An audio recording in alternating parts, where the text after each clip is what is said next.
Hello, my Teaserking family. How is everybody today? I am fine. I can't get this stain out. I have to throw this shirt out, I think. I'll have to try it one more time.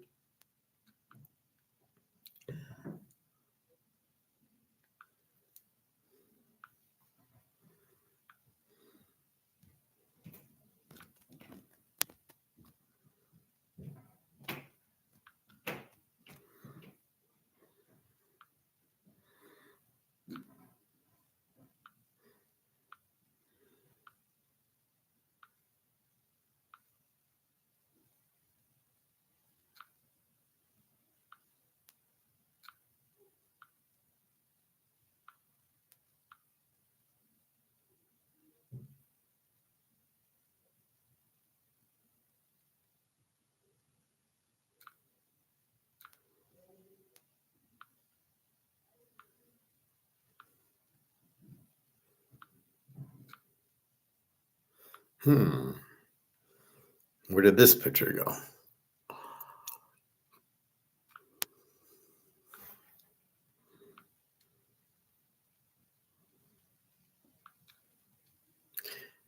All right.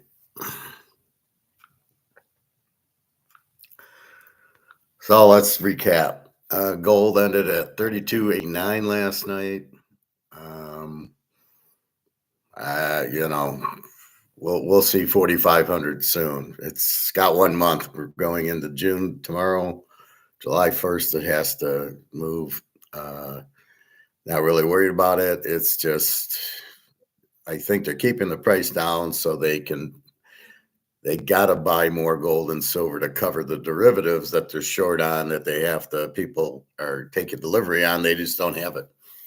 So they got to buy it now at 32.89, which nobody can buy it at 32.89.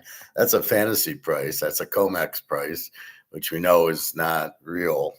Silver at 32.98, we know that's not real. Again, it's much higher. I was watching a show and they're trying to figure out why the ratio is 100-1. It's called price fixing, fellas. You still don't get that, huh? Unbelievable. All right, let's go through baseball yesterday. See how we did.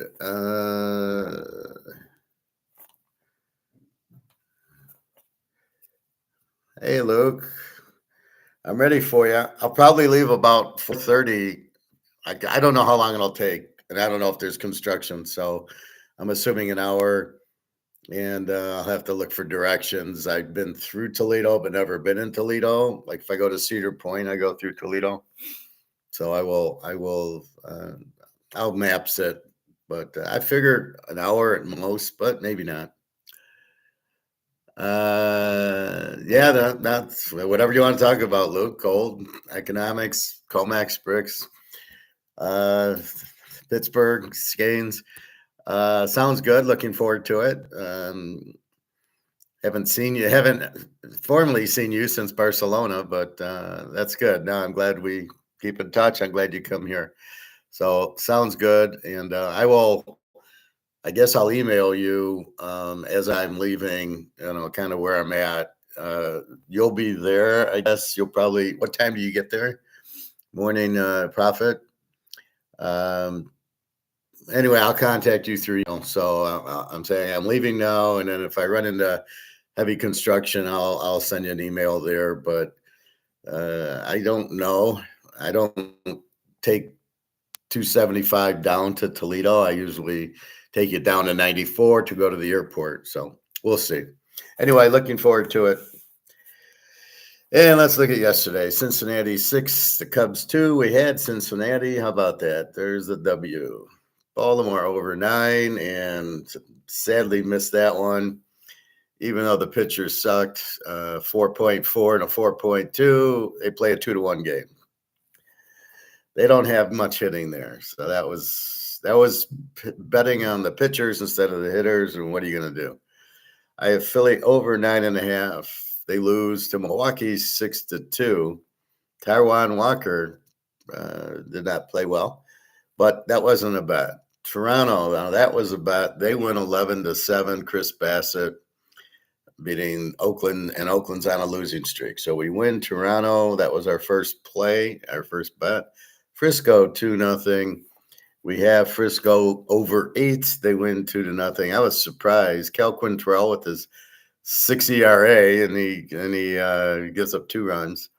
But the Niners win. So we lose that as we played it over. The METS, they beat Colorado. And like I said, I know the money line was high, but we got the win. And that's what's important, is getting the win.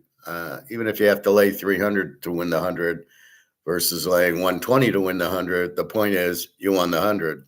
And that's what it's all about. Cleveland under 8. They stay 4-1 California. That was an easy one. I should have bet that one, just because Cleveland's got a good bullpen. LA can't hit. Cleveland's not a good hitting team either. Atlanta over 9.5, and they don't get there. Boston wins 5-1. Wow. All right, we lose that one. Texas 11-1 over St. Louis. We have St. Louis under. That's a loser. Both pitchers had 3 ERAs. Really, Texas got 11. Tampa Bay over 7. I'm not sure why. 2-1 Houston wins. That's a loser. We have KC under 8.5, and they lose 7-5. Detroit, like, they'll score 7 runs, and then you bet them over, and they score 2 runs. And it's usually the pitching. And I thought KC, Seth Lugo, is a good pitcher, but he just came off the injured list, and pitched 3 or 4 innings. They just gave up a lot of runs, so that was a loser. Washington, that wins. They win 9-7 over Arizona. San Diego 3, Pitt 2. We have San Diego under. Pitt's a good under team. They don't hit. The Yankees, Max Fried loses 7-1 with a 1.92. The Dodgers beat him 8-5. And Seattle loses. Whoa, Ric Flair loses 12-6 in 10 innings. They scored 6 runs in the 10th inning. Holy shit. It's all pretty bad day yesterday. We hit Toronto. We lose the Niners over 8.5. We win the Mets. We lose Atlanta over 9. We lose KC under 8. The Yankees, Seattle. How do they both lose? How does Max Fried lose to the Dodgers? And then Ric Flair with the 2 ERA, they get, well, it was obviously 6-6 or 5-5 going into the 10th. And then then you bring in let's see what, this is the problem with betting baseball. So you get there and you got Ric Flair and he's mowing them down. Yeah. Minnesota gets 2 runs in the 4th, and that's it until the 7th. So it's not like Ric Flair loses the game.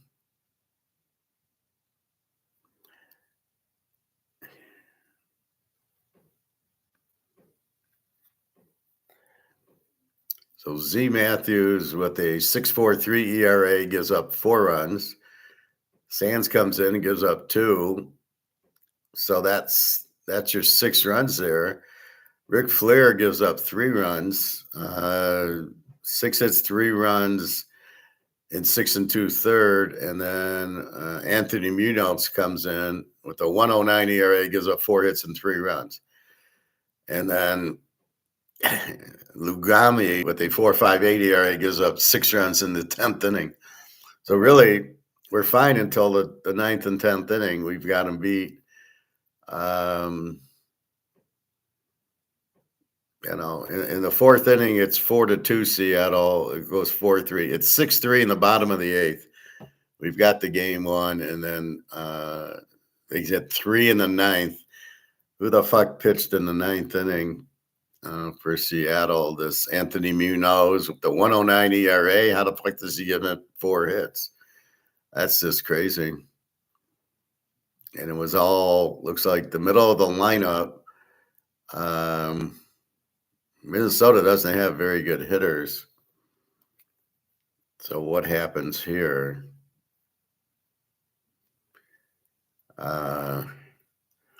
Buxton's hitting 264. Larnach goes 4 for 6, hitting 264.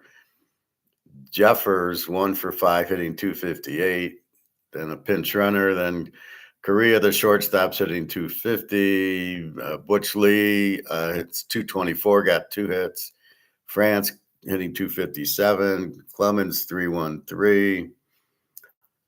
Lewis, a 143 hitter. So Minnesota's hitting has gotten better. I mean, basically, Lawrence, he was 4 for 6 with 4 RBIs and a home run.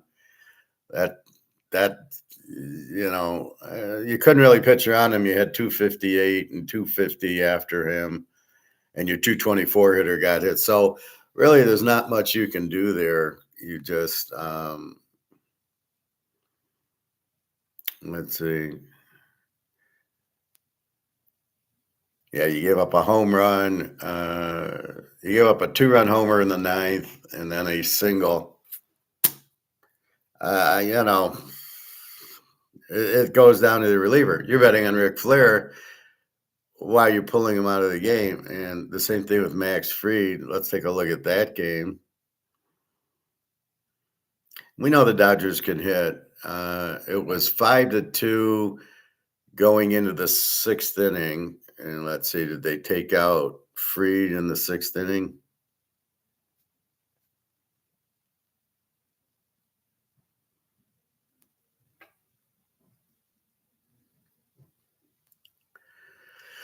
Max Fried pitched 5 innings, gave up 8 hits and 6 runs. So you're the best pitcher in the league with a 1.92 ERA, gives up 8 hits, 6 runs, 6 earned runs, and 5 fucking innings, and he only pitched 75 pitches. What the fuck's going on there?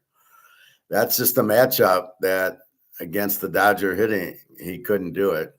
Tony Gonzalez with the 5.23 ERA gives up 6 hits and 5 runs, but then the bullpen comes in and nobody for 3 innings gives up a run. 2.92, 2.7, 4.5, and 3.2. Not a great bullpen. But the problem was Max Fried giving up 6 runs in 5 innings, and they pull him after 75 pitches because that's the bet. And then the bullpen is kind of weak. Shotani gets 2 hits. Hernandez, Will Smith, Freehand. We know the Dodgers can hit, but normally the pitcher pitches and he can't hit them. So very weak day yesterday, but that's baseball. It's the bullpen coming in and everything else. So we will. We had a good day on Wednesday and a bad day on Friday, and that happens. All right. I mean, you can't really. This is why you do not bet a lot on baseball. It becomes the starter, 6 innings, and then which bullpen guy and is he effective, and how do they match up against the hitters? And a lot of these, like the Tiger manager, he's an idiot. He'll sit there, and if the lefty comes in, he puts in a righty. Even though he hits 100 and you pull in a 300 hitter, and most of the time the 100 hitter strikes out, I mean, it's extremely difficult to bet when you got idiots managing these teams. It's funny, I was listening on the radio. The pool was closed yesterday. I went to get Chinese and went to the lake. And they're talking about who has a better chance of winning the Lions winning the Super Bowl or the Tigers winning the World Series. I almost drove off the road. The Lions have no chance of winning the Super Bowl. A, they don't have a defense. B, they couldn't beat Philadelphia or Washington in 1,000 chances. And then they're not going to beat Atlanta with Penix, and they certainly can't beat the Niners or the Rams. So it's a moot point. They would have to beat Philly and then Kansas City, and they're not going to do that. They don't have the defense. The Tigers, on the other hand, you got a bad manager who's a liar and a cheat. Oh, I didn't know they were banging the garbage cans was giving signals. Oh, you didn't know that. Oh, I get the impression watching you that you know exactly what's going on on your field. So don't lie to us. So I don't trust a cheater and a liar in the first place. And what he does, he doesn't have the hitting's sporadic. They're very inconsistent. They can score 8 runs one game against kind of a weak pitcher, and they face a good Max Fried will shut them out. Against a good pitcher, they don't show up. So you're confused going, well, wait, where's your 6 runs? You scored 1. So they're not really that good. They just played a very weak schedule. The White Sox 2 times, Colorado. And, from what I can see, the whole league is minor league. There's very few pros in Major League Baseball. I'll see a pitch go right down the middle and they hit a home run off of it. And I'm like, I could hit a home run off of that. The umpiring's terrible. If the pitch is on the ground, they're calling them strikes, and the batters are like, what the fuck is that? So one guy's got a curveball or a sinker, and it sinks down, and everybody takes it because it's a ball, and the ump's calling it a strike, and you're like, what is wrong with the umpiring? I don't know. I don't really like the manager. They don't have the pitching. Scooble's okay, but he chokes. And basically the rest of them, Joby got hurt. The other guy, Casey Mize, gets hurt all the time. These are not professional athletes. So there's no way the Tigers can win the World Series. They can beat Kansas City, and they can beat, weak team. They can beat the White Sox in Colorado. They played the Dodgers. They got swept. Okay. So if they had to play the Dodgers, they're going to beat them? Not a chance. If they had to play the Yankees, they're not going to beat them. Philly, they can't beat them. In the American League, there's just so many bad teams. They can't beat Cleveland. I'm not sure they can beat Minnesota. But anyway, there's no way. The Lions have no chance because you can't win without a defense. They don't have a defense. The coordinators, you have no idea who they are, and they're not better than last year's coordinators who weren't very good anyway. The offense is good, but you don't win with offense. You win with defense. So I just laughed at that. The Lions have zero chance. Let them play the Washington or the Eagles. They have no chance in the game. I mean, it's hello, McFly. They're not going anywhere. And the Tigers are just a fluke that really have no real star on the team. A decent pitcher in Skubal, but it's just the league's so bad that he looks good, but he's not all that either. So I don't know. They're saying they should sign him to the long-term contract. He'll never make it. He has arm problems. He had Tommy John, which means his elbow will go very soon. He'll be lucky to finish out the year, with the Tommy John surgery. Prophet, do you believe the theory that the NFL does not want small market teams in the Super Bowl? Well, Green Bay is a small market team. Oakland's a small market team. Kansas City is a small market team. So I'm not quite sure what you're talking about. Who is a small market team that they don't want? The Dolphins have been there. Dallas, they were there a bunch, but not in the last 20 years. Pittsburgh's pretty small market. They're there all the time. So who's there? Philadelphia. Are they a big market team? New York, the Jets and the Giants, they're not. You're not going to see them for 10 years. Chicago, the Bears aren't there. I don't understand. Green Bay's royalty, Pittsburgh's royalty, they are small market teams. If Green Bay gets there, they're very happy. The Niners, okay, Oakland's a small market team. They've been there 6-7 times. And Kansas City now is very small market. So don't know where you're getting that from. Buffalo, Cleveland, Detroit, and San Diego. Buffalo's been in the Super Bowl 4 times. They can't beat KC, and KC's probably a smaller market than Buffalo. Cleveland just sucks. I don't think there's anything there. Detroit, they suck, and they just had bad ownership and bad management. I don't think that's the league. And San Diego, they've been there before a couple times. And really now they're in LA. So now they're in a big market. So I'm not following you, Prophet. San Diego is in LA in a very big market. So I don't understand that. Buffalo is like New York, so I don't understand that. Buffalo had 4 chances. They just ran into Dallas. And now they run into Kansas City, and they just don't have a good defense. So it's all about having a good defense. Detroit's just a very bad run organization. They got a lousy coach. And the host on the show yesterday was saying he's a top 5 coach. I'm like, in what world? He isn't top 5 in the Big Ten. This guy loves he thinks he's a good coach. Well, if he was a good coach, he'd have beat the Niners. If he was a good coach, he would have ran the ball down Washington's throat like Philadelphia did, instead of letting Jared Goff throw 5 picks. So he's not a good man. He's not a good coach. He's not a good game coach. Okay, he maybe has changed the culture. He maybe gets the players to play. But he's a terrible game coach. He goes for 4th down too much. He goes for 2 points even after a penalty. He doesn't understand how to be a football coach. He's not a game coach. Doesn't know how to clock management. Goes for 4th down. All the things he does to ruin a game. He doesn't look at his strengths and weaknesses. Jared Goff is a weakness. Now, your strength is St. Thomas, the receiver, and the running backs. You got to run the ball when the pressure's on. He doesn't do that. He doesn't understand that. That's why he's not a good coach. He's got to be the offense. He's got to tell the offensive coordinator what to run. He can't just leave it to the offensive coordinator and watch him give it the ball to Goff and have him throw 5 picks and act like, well, it wasn't me. It was the offense coordinator. No, you're the head coach.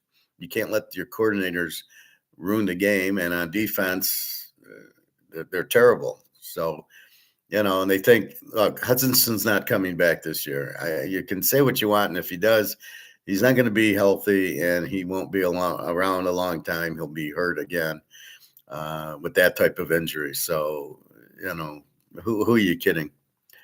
Profit, I would love to see a Buffalo Detroit Super Bowl. I wouldn't. I'd like to see a Denver and Atlanta Super Bowl, or Denver, Washington. I'd like to see Penix in the Super Bowl. I don't want to see Detroit in the Super Bowl. Thoughts on Pete Carroll? I love Pete Carroll. Pete Carroll's a winner. He won at USC. He won at Seattle with the Legion of Boom. See, that's how you win. He had defense. He won. I look for Oakland to have a much better defense this year. Great coach. I think Sean Payton's the best coach. Then I would say Sean McVay is up there. The Packer coach is a good coach, but they don't have a defense, and he doesn't have a quarterback. Minnesota, I don't know. I think their coach is okay, but he's never had a quarterback. Kirk Cousins, and then you had Darnold, who played out of his mind last year, and he won't play anywhere near like that this year without having – you had Jefferson, for Christ's sake, and then his decision on J.J. McCarthy is going to cost him. So I think Coach Pete's right up there with Sean Payton and I don't like the Harbaughs. I think they're both idiots. Like I said, and then I'm not crazy about Philadelphia's coach. I don't like half the coaches are just terrible. That's why you get 7-8 new coaches every year. They hire bad ones. But yeah, I think Coach Pete is 1 or 2 with Sean Payton and Sean McVay and Sean Payton. Those 3 can coach. Andy Reid's not a good coach. He wins because he has Mahomes. It's the same reason Belichick won, because he had Brady. So does Brady left Belichick, couldn't even make the playoffs. Andy Reid choked how many times at Philadelphia with Donovan McNabb? Goes to KC, starts choking, and then they stumble into Mahomes, and Mahomes is winning you the Super Bowl. It's not Andy Reid. You got Spagnuolo on defense. So he's got a good defense. He's got Mahomes. Otherwise, what does he do? Where was he in the Super Bowl against Philly?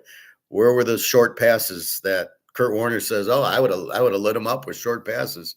Where was the short passes, Andy Reid? So I don't buy him as a good coach.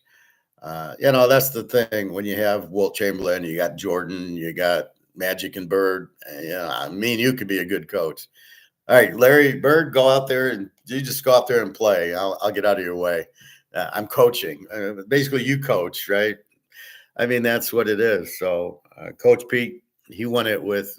If he can win with Richard Sherman, I give him a lot of credit. But he won at USC with Matt Leinart, who sucked, and he won it with Seattle. So I really like Coach Pete. I'll bet him like I bet Sean Payton a lot. Profit, but will it ever happen? Buffalo, Detroit, no. Detroit will never get to the Super Bowl. The real D. Every year, I wonder why the Steelers are so faithful to Mike Tomlin. I can't answer. I don't know. I mean, I didn't know why they were so loyal to the other guy, the guy who's on TV all the time, who I hate, Coach Collar. Well, why were they so? I mean, he lost a lot of games.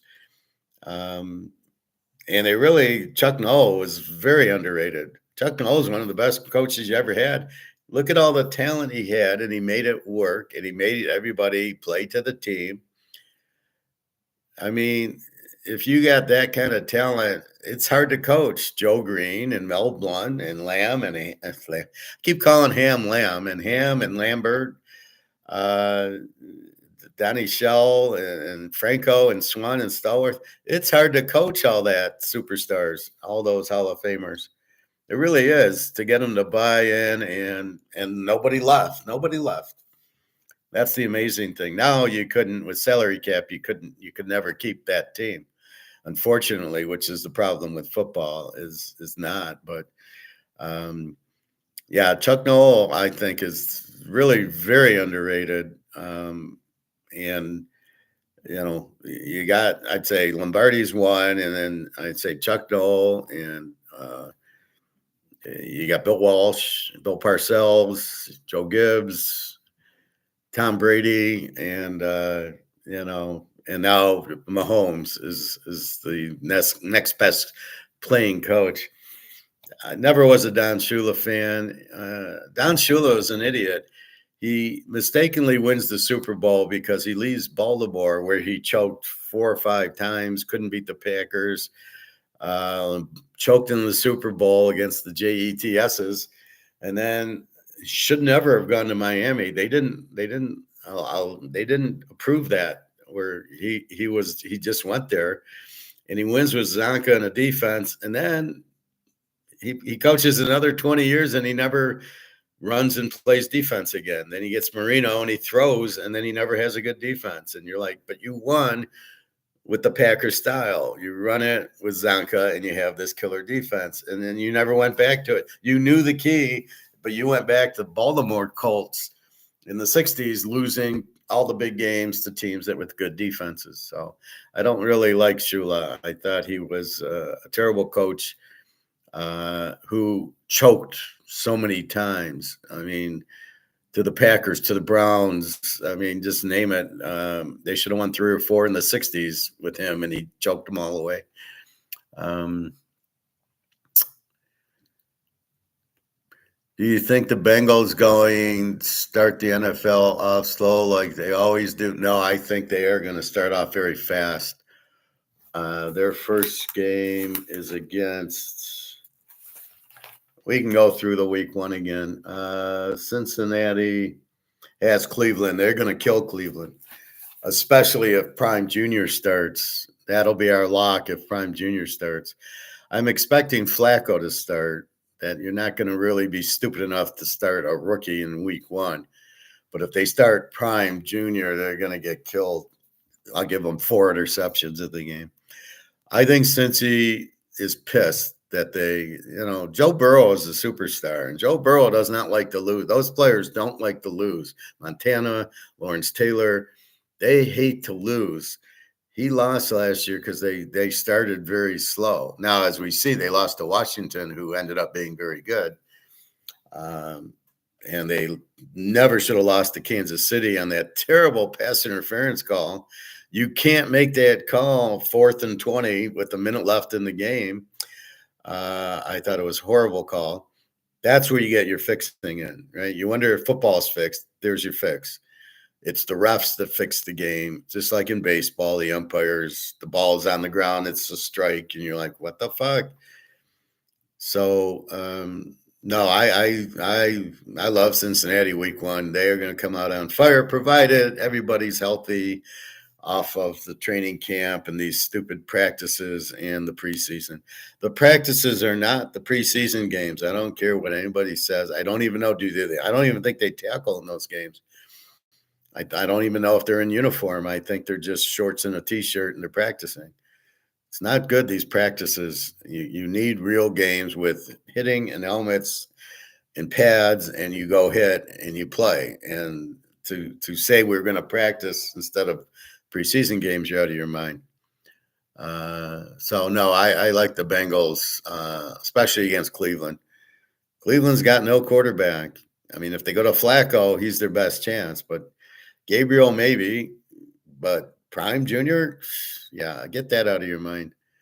How would you rank John Madden as a head coach? He was okay. He wasn't great. He was good. His best win was beating Miami in the Sea of Hands game. That was his big win. Kept losing to the Steelers. Kept losing to Miami. He lost twice to Miami. He lost the Immaculate Reception game. He lost which was his fault. Jack Tatum. What is Jack Tatum doing? Why is he's hitting Frenchy Fuqua so hard the ball bounces back 20 yards to Franco Harris and they score? The play should never have happened. If Jack Tatum just lets the guy catch the ball and tackle him, the game's over. I mean, that you play, it's sort of like, it's like, let's play poker. It's like going all in and you've got trip sevens and there's 4 hearts on board. Oh, I got a flush. Yeah, of course. You're an idiot. Why would you go all in with trip sevens? That's what Jack Tatum should never. What was he thinking? He's the fault for that, which I blame Madden for. So Madden lost a lot of. He lost the 72 lost to the Steelers. 73 he loses to Miami like 27-0. That set up the Sea of Hands game, which he wins, and then he gets killed by Pittsburgh. So he loses to Pittsburgh 72. He loses to Pittsburgh in 74 and in 75. And the only reason he beats Pittsburgh, Franco Harris had hurt ribs and Rocky Bleier, so they couldn't run, and Bradshaw threw his 6 interceptions. He's like, it reminds me of Jared Goff. So, okay, John beat Minnesota, and he won 1 Super Bowl, and he beat Minnesota. Loses to Denver the next year, and Denver gets killed by Dallas. That's where I think you have the little biases. If you notice, they never had Oakland, Dallas, or Oakland, San Francisco in the Super Bowl. Those would have been great Super Bowls, but for some reason, they were never there. So look at the 80s. You had the Raiders beat Philly in 80 or 81, right? So Pittsburgh wins 78, 79. 80, Oakland out of nowhere beats Philadelphia, but then 81, the Niners beat Cincinnati. Where was Oakland? Then in 82 and 83, Oakland, Miami, Miami plays Washington, and then Oakland plays Washington on a terrible call in the 49er game of pass interference after the Niners tied at 21-0. Should have been Oakland and the Niners in 83. And then the Niners are back in 84. So you had Oakland and the Niners, but they never played each other, which was terrible. That would have been a great Super Bowl, but they never had it. Or Dallas. And then everybody kept beating up on Minnesota. So, so I'd give John Madden okay. He's not okay. So your first level is going to be Vince Lombardi up top, and Chuck Noll, and Bill Walsh, Bill Parcells, Joe Gibbs, Jimmy Johnson. That's it. And your second level is Bill Belichick / Tom Brady, Andy Reid / Mahomes. And then I put Madden there, and then Don Shula there. I know Don Shula won a lot of games, but he only won 2 titles, and he should have won 8 or 9. all the ones with Baltimore that he lost against Green Bay in the 60s, and then all the ones he then, where was he in the 70s after that? So they couldn't replace Zanka. Zanka was an average running back. You still had Greasy. Where were you then? Where did all your defense go? I love how they go to the WFL, which folded, and it's like, what, are you kidding me? And then you've got, you know, Paul Brown was a really good coach, but he was at Cincinnati. He won a lot at Cleveland in the 50s or whatever.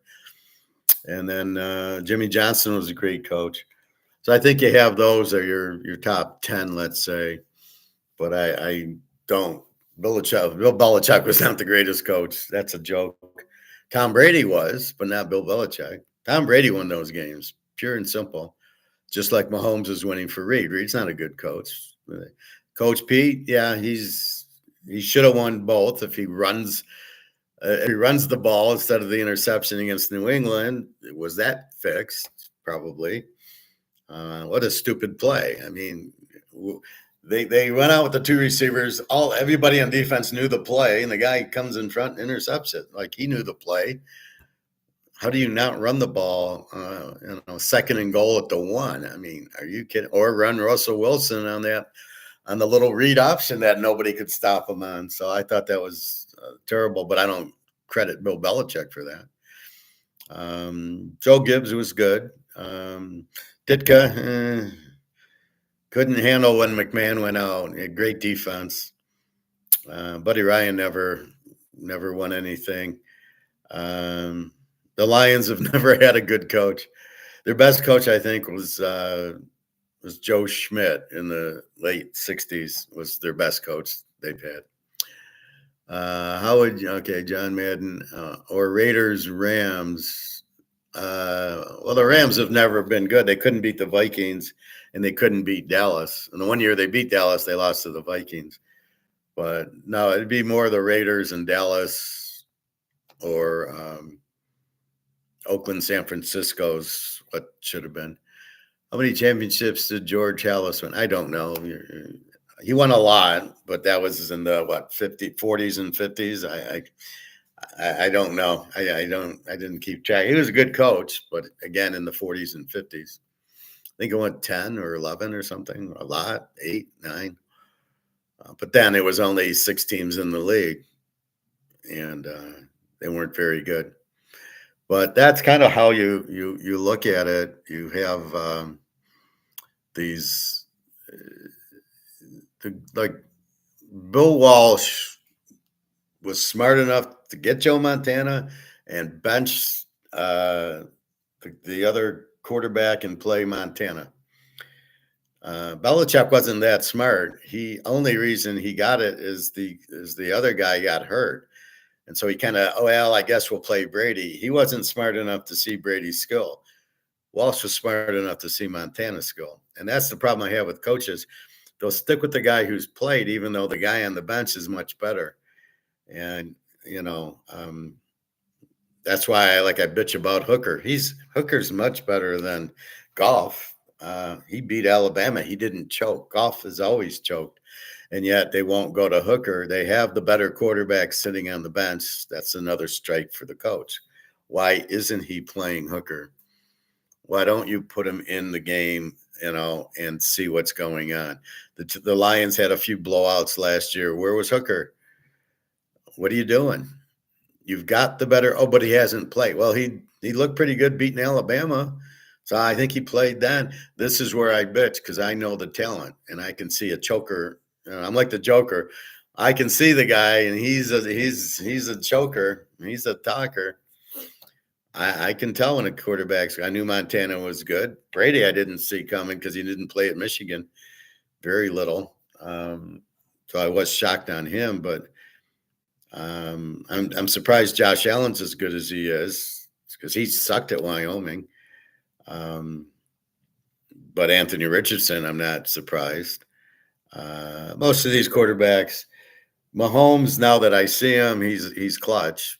Joe Burrow, I knew would be a superstar. That was obvious. And then these Alabama guys, they suck, and the Ohio State guys, they suck because they don't run a pro offense.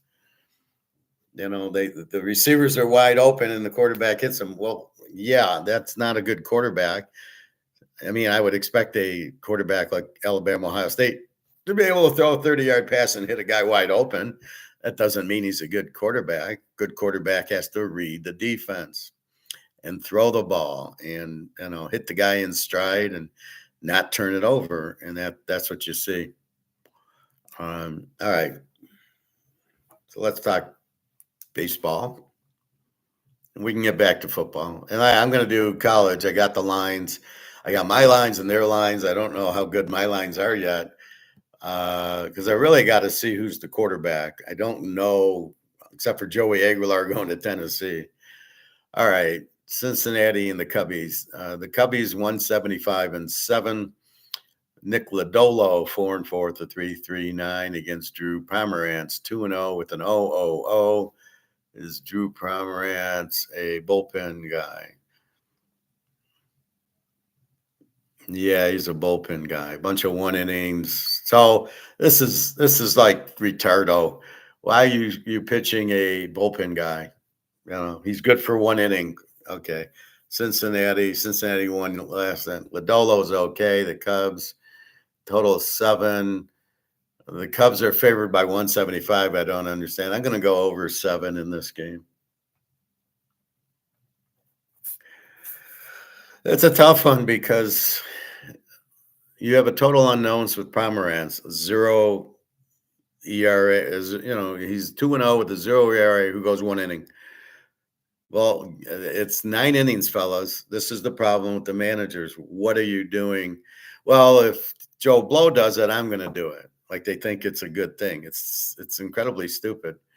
That's why starters go, and starters should be going 7, 8 innings. So if I'm managing, we got 4 pitchers going on 3 days rest, going at least 7 to 8 innings. And if they have an ERA over 4, they're in minor leagues. I want pitchers who have ERAs in the 2s and the 3s. We can win with him, and he's going 8 innings. He's going 130 pitches, and I don't give a fuck if his arm goes out because all these guys' arms are going out. But I'll tell you one thing, I'm not going to have them throw all these strange curveballs that end up killing their elbows and running to Tommy John surgery as the answer. Well, they'll get hurt and we'll go to Tommy John surgery. This new guy on the Tigers, Joby, needs Tommy John surgery, and so he's out another 3 years. He's already sat there for 3 years, so it's a waste of time. So you're resting his arm for what? He's still got hurt, right? You rested the arm every 5 days, 100 pitches, and he still hurts his elbow because he's trying to throw curveballs. Stop with the curveballs. Are these managers this stupid? I guess they are. Oakland and Toronto. Toronto 160-9. Gunnar Hoglund 1-2 with the 5.13. Brandon Fisher. I'm just going to assume he's a bullpen guy. Toronto's 169. Again, the bullpen guy has a 160. I can't bet that. 5.13. We're going to go over Oakland. Well, we should probably go Toronto because Oakland's on like a 10-game losing streak. Oakland over 9. And I would guess Toronto will win, but I can't bet Brandon Frazier with 1-0 with an EOOO. Milwaukee, Philly. Milwaukee beat them pretty good yesterday. Philly's minus 190-8. Chad Patrick 2-4 with a good ERA, 2.97. Jesus Luzardo 5-0 with a 2.15. We're going under at this game, and this is a very tough game to go under because we know Philly can hit, and this is the problem. The pitching says bet it under, but this is where the ERAs are deceiving. Even though you've got a 2.97, a 2.15 ERA, I guarantee you one of them is going to give up 4 or 5 runs by the 5th inning, and this is the problem with these ERAs. Again, they're just averages, and it's based on who have they pitched against so far.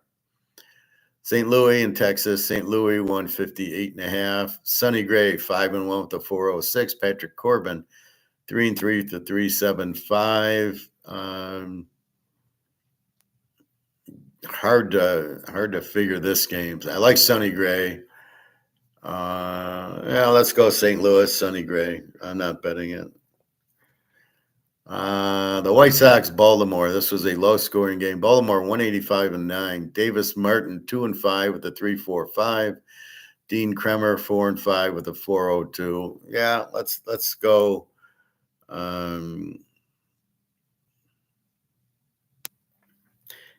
Okay, we'll go White Sox under 9. I don't like it. I can't bet Baltimore. Baltimore's a 185 favorite, and their pitcher's got a 5.02 ERA. What? Excuse me? So we will see there. The 49ers in Miami. Normally both can hit and both high scoring, and they played a 2-1 game yesterday. The Niners 155, 7.5. Robbie Ray 7-0 at the 2.56. Edward Cabrera 1-1. We're going to take the 49ers, and this will be our first small play, 2 units. Robbie Ray used to be on the Tigers. They let him go, and now they're dealing with a bunch of injured guys. Colorado and the Mets. So this is my point. So the Tigers rest Robbie Ray every 5th day and don't pitch him 100 pitches. And now he's on the Niners. What are you saving these guys for? Well, we don't want to hurt their arm. Well, they're not going to be on your team anyway. Skubal, they'll never sign Skubal. And anybody that signs Skubal to like a more than a 5-year contract's out of their fucking minds. And even the 5-year, put it like this. It's like if you draft a guy number 1 in the NFL draft, he's going to suck because he's got his money and he doesn't care. I was number 1. It's the Tom Brady's, it's the Mahomes, it's the guys you draft like in the 2nd round or 3rd round. Montana, he was a 3rd rounder, who are the studs. That's who you really want to draft because they're like out to prove something. They're mad. Why didn't I go in the 1st round? Why wasn't I the first pick? And they're mad and they play mad. But the guy who's picked first very rarely plays with intensity. He's more relaxed. It's sort of like the NBA when you lose the game, you get pissed for the next game, but the winner relaxes, and that's kind of how it is. So Skubal, if he gets this big contract at 40, 50 million a year, which I think is absolutely ridiculous, he's not going to play. He won't try. He's got his money. And I guarantee you most of it will be guaranteed. So he doesn't even have to pitch. He can go 0-20 with a 10 ERA, and you got to pay him. This is the problem with paying them. You have to do it with incentives, not just flat pay. And there's no way I would sign anybody. And I don't get, it's the market. I got to pay the pitcher $40 million a year. What are you kidding me? It's like football. You're paying your defensive end $40 million. Are you kidding me? I mean, if it's up to me, he makes $10 million. If he doesn't like it, then he can sit on the bench, and that's it. He's my asset. You're not going anywhere, and I don't care if you play or not. I'm not paying you $40 million. I think this is all bullshit. Unfortunately, they'll all be broke because the dollar is worthless, and if they're not smart enough to buy gold and silver, it really won't matter. But it's just the principle. You start paying defensive ends $40 million, don't. Well, we'll just what are they doing? They're raising the price. So in other words, the tariffs come in. What do you do? Well, I'm going to raise the price on Coke to $3.50 and let the consumer pay for it. And that's kind of what you're doing here. I'll pay the guy $40 million, but then I'll just raise the ticket prices, and we'll have more commercials in the game. And and the people who actually are stupid enough to go get to pay $400 to watch crap.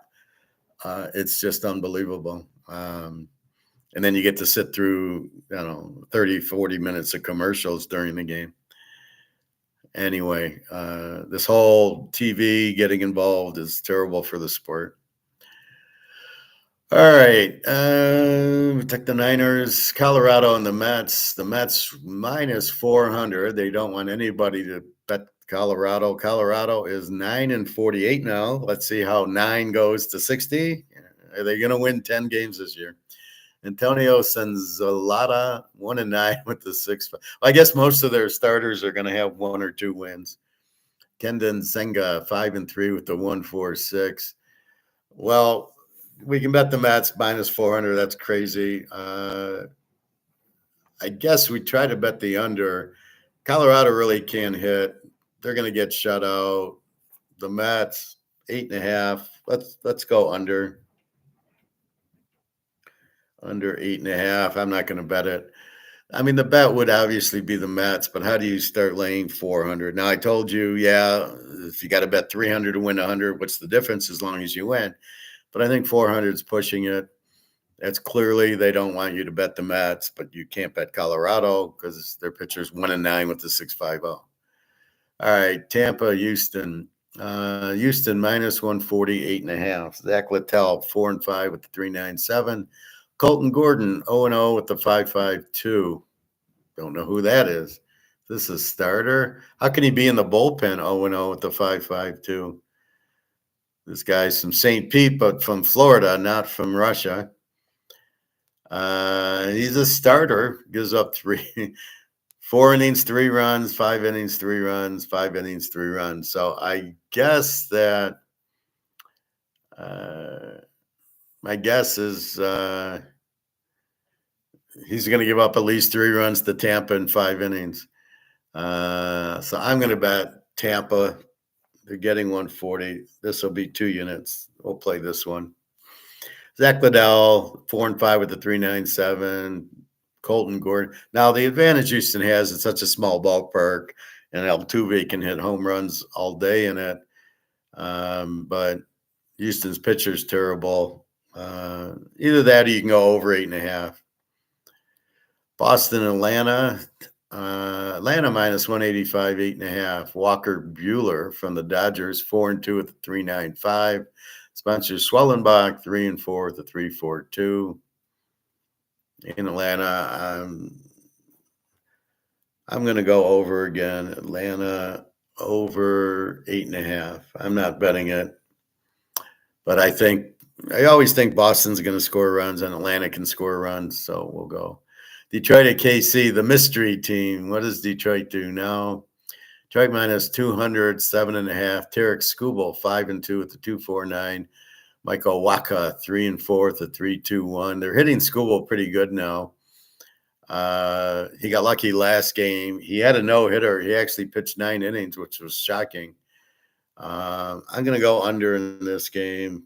KC under 7.5. I'm not betting any Detroit game. They're so they could win this game 10-9, or they could win this game 2-1. Waka could no-hit them. Skubal, he got lucky. He's never really pitched that well before. Again, the umps are giving very bad calls on balls that are really low. They're calling them strikes. And you can see the batter rolling his eyes going, are you kidding me? He's lucky Pete Rose isn't playing now. He would not take that from the umpire. He would sit there and say that pitch was low. That's the beauty of Pete Rose. I love how they wait till these guys are dead, and then he's in the Hall of Fame. Well, he's dead. Like, all of a sudden it's okay to bet on it when your whole show is with FanDuel. So I look for a low-scoring game in this Detroit KC. California, Cleveland, I look for a low-scoring game here. Kyle Hendricks, 2-6 with the 5.23. I think he's better than that. Slade Sassoni, 1-1 with this. So we're just going to go under. Cleveland, good bullpen, doesn't hit, under 8.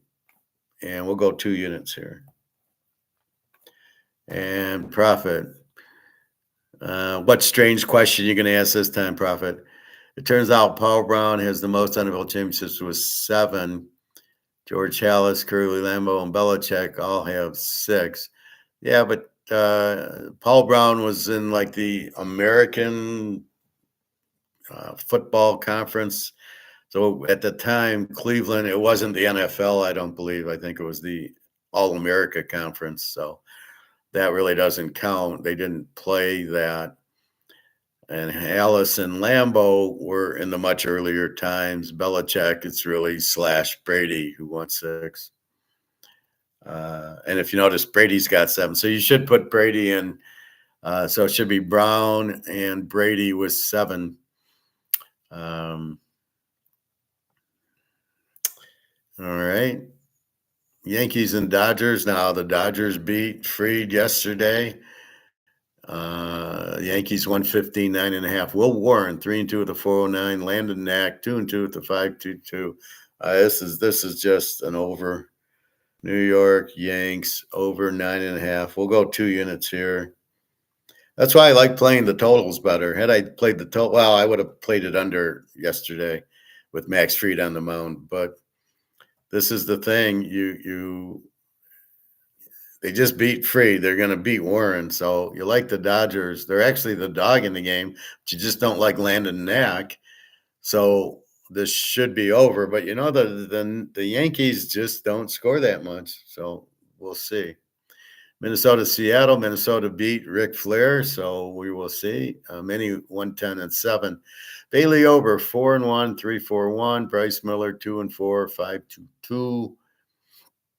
5-2-2.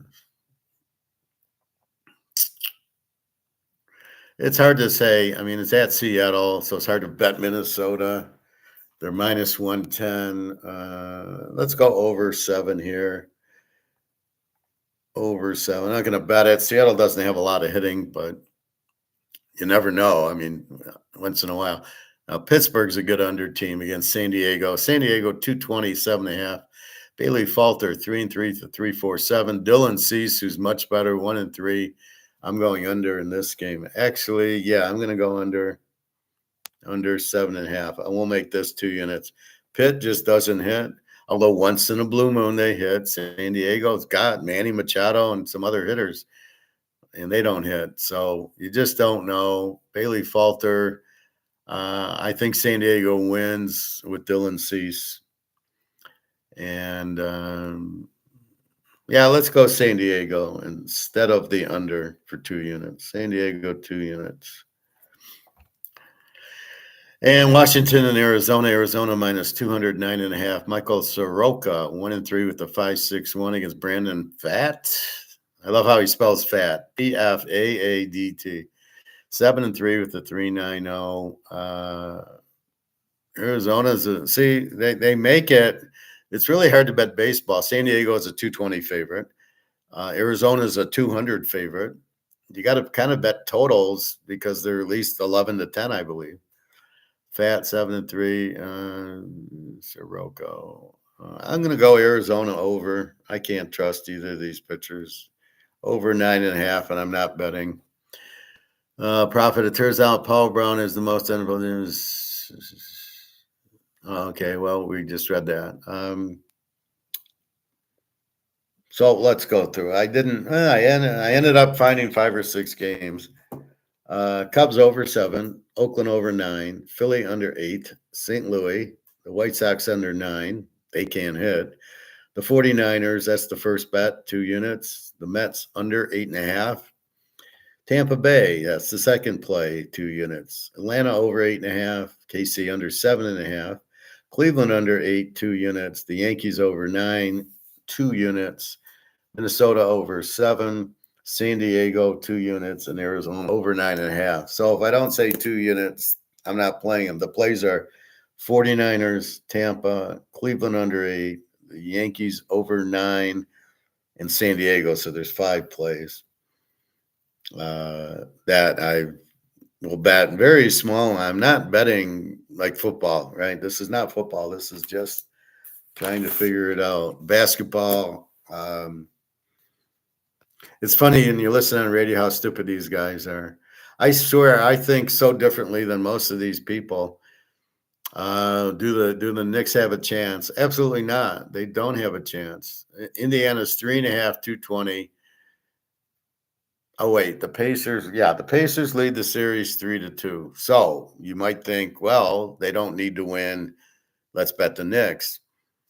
But the Indy off of the loss to the Knicks, and they're at home, have to win because then if they lose, now Game 7's at New York.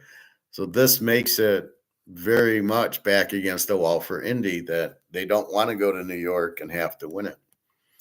So that's the big difference. So I like Indy to clinch it, 3.5. The Knicks came out and played their game, just like Minnesota did against OKC. They beat them by 50. And then that was it. And so New York played their game, and now Indy at home, it'll be the difference. I see Indy winning it here. And then I see OKC. I think OKC Indy is going to be an over series. And what I can tell is OKC scores and Indy scores. And apparently OKC has some defense. I never heard of these guys. I don't know where they find them from. I didn't realize that the best three players in the NBA are from different countries who I've never heard of. I've heard of the countries. I've never heard of the players. The guy on Denver, the guy on Milwaukee, who went to San Antonio, and this guy on OKC. I never heard of any of them. I'm sure they went to American colleges, but never heard of these guys. All right. That be baseball today, basketball today. And now we're going to do college football, our favorite topic. Well, I think pro football is right up there. All right. Boom, boom, boom, boom, boom. So we start with week. Say, how can it be week 0? It starts at week 1. There's no week 0. These guys are so stupid. All right. On the 23rd of August, we got Iowa State, Kansas State. My line's 3. The Vegas is 3.5 and 50. I don't know the quarterback. I think Rocco Bach is probably back in Iowa State. Iowa State's a good culture. People kind of go there, they stay there. I think that makes them a live dog with Rocco Bach. Kansas State, I don't know who their quarterback is. So we'll see. The next game, Fresno State at Kansas. I got Kansas -7. Kansas is -14.5. Total of 51. Kansas, very explosive team, as we know, but they lost Devin Neal, and I'm not sure if the quarterback's still there. Fresno State, Mikey Keene, I don't know if he's still there. I don't think he got drafted. I thought he was a senior and that he was done, but I'm shocked he didn't get drafted. So we've got to check the quarterback. If it's Mikey Keene, we're betting over, but I don't know if he's still there or not. And again, once I get my book, I can see what's going on. That usually comes out right around now. It's June, middle of June. Stanford, my spread 6 is 3 over at Hawaii.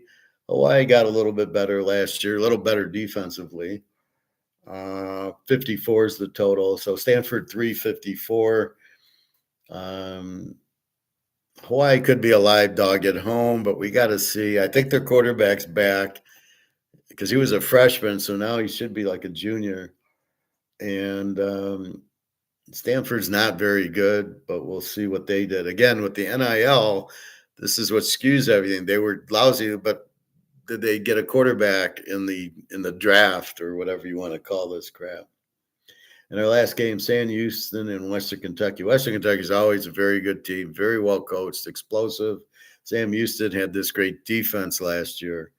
So we'll see if they get a quarterback. It's Western Kentucky 7 and 58. I would take probably Western Kentucky, depending on who their quarterback is. It's hard. You've got a strong team in Western Kentucky playing a good defensive team. So I really can't see going over in the game unless Sam Houston got a quarterback. This could be our first play, take the under in this game with the Sam Houston defense, very strong. Then we move to the 28th. So we're now in the next week. We got East Carr against NC State. NC State's 12.5, 57. NC State, I don't know. It's all in the quarterback. East Carr, sometimes they have good teams, sometimes they don't. I can look at how I graded them out last year, but I don't know if that is effective. And this is the problem with all the NIL. Can I use last year they were a Z team or last year they were an over team and translate it in? I think if they're an over team and I see their quarterback, so like Texas State, if they still have that quarterback and he's playing, they're an over team. And same thing with North Texas, because I didn't hear either of those quarterbacks getting picked up. So we will see. San Jose State 10-51 against Eastern Michigan. No, this is Central Michigan. My mistake. So against Central, Central is always pretty decent offense, not a good defense. I think San Jose State should be good here.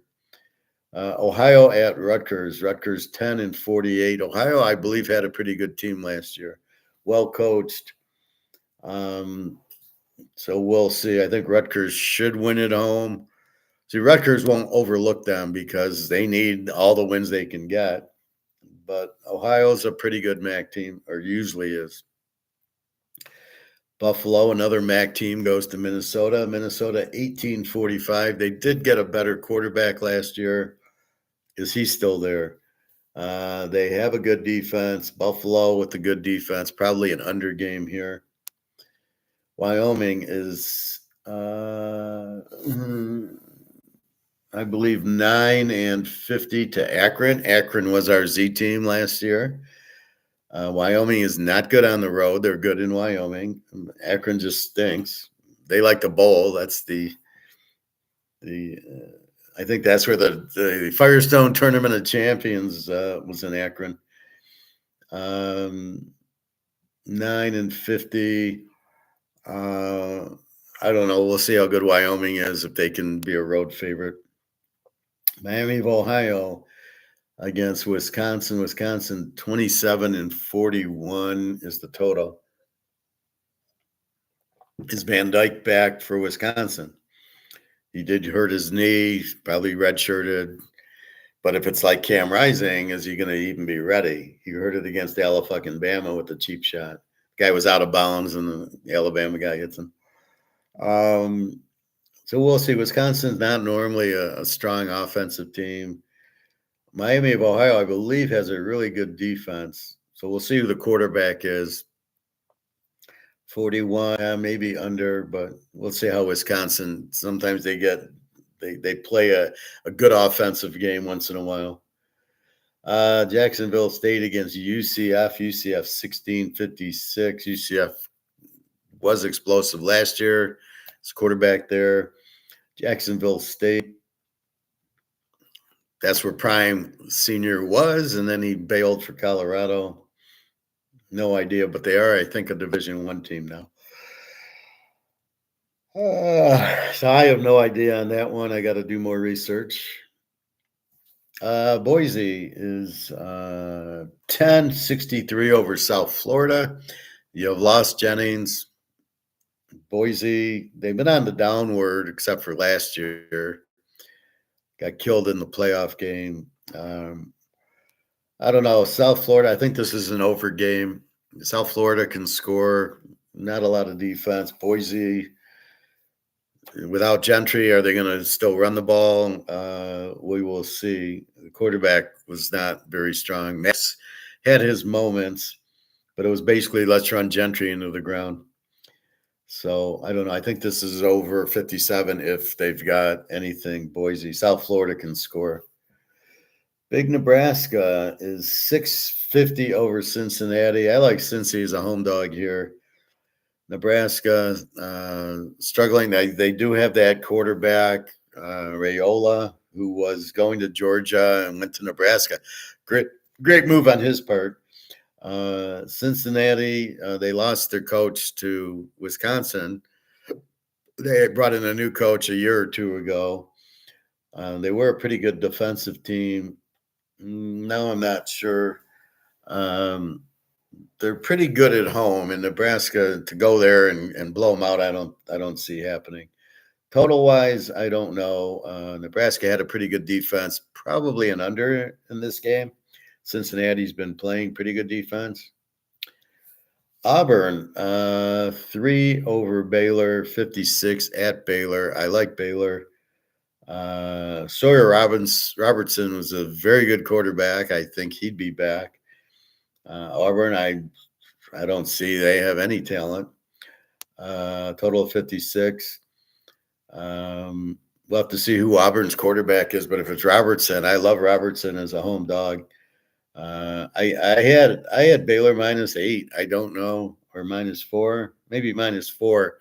I don't understand Auburn being favored in the game. Oh, they're SEC, but they're a bad SEC team. So I like Baylor as a home dog there.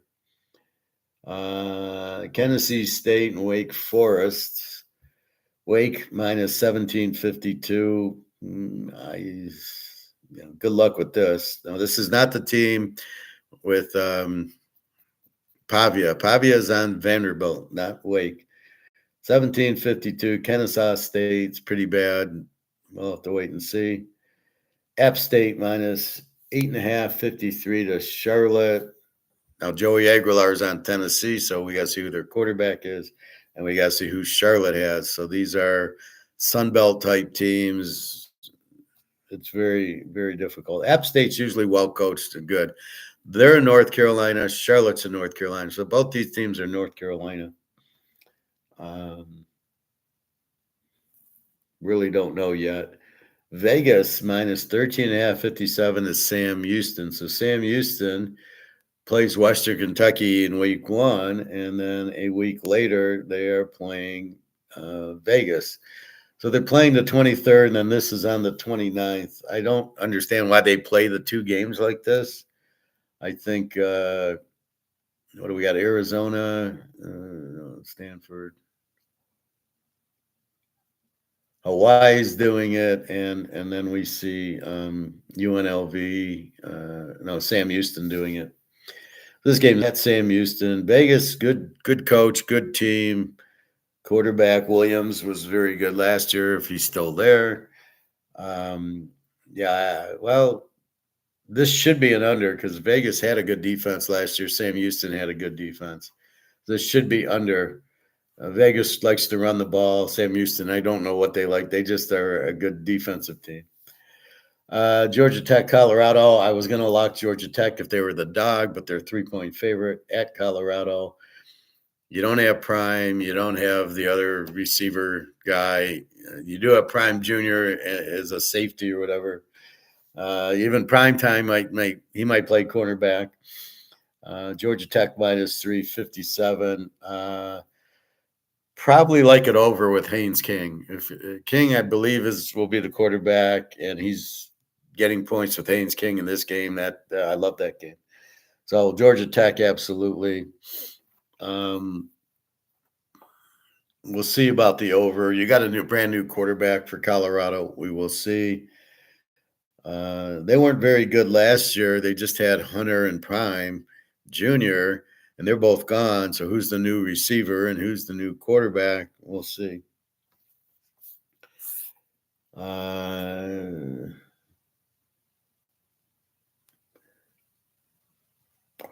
Okay. I didn't finish. Okay. We'll end at Michigan State 17. Well, we'll go through the games, but I didn't finish the lines. It got really windy at the lake yesterday. Michigan State 17-49 to Western Michigan. Michigan State's got the Oregon State coach and quarterback. I think they'll be better this year. Western, we got to see how good they are. 17, and this type of game is a big number.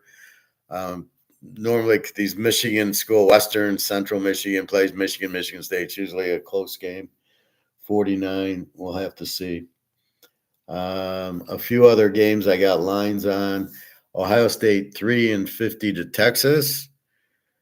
We got to see who the quarterbacks are. I'm not sold on Arch Manning that he's the number 1 pick. All of a sudden, he's the number 1 pick. He hasn't played 5 downs in college, and what he does is he likes to run. He's not even a thrower. So I'm not sure against Ohio State. Will Howard's gone. Who's the quarterback? They lost Chip Kelly, their offensive coordinator. So we will have to see. Probably it's weird because Texas plays Georgia and Alabama now. What do they need Ohio State for? So we will see. I would lean towards Ohio State at home. My first blush, over under a 50. I think it's an under, especially with new quarterbacks. And I'm not sold with Arch Manning. Give me a break. Well, his name's Manning, so he must be. Okay, yeah, he's automatically the first pick in the draft. Yeah. Okay. Yeah. Let me know how that goes as you go 0-17 with Arch Manning as your quarterback. Clemson 3-56 over LSU. Absolutely love LSU here. Newsberger, the quarterback, is back. And Clemson, who are they? I do like their quarterback, though. He was pretty good. Now that I think about it, he was there, but this is LSU. LSU is a very live dog in this game. Total of 56. You probably have a good over in this game too.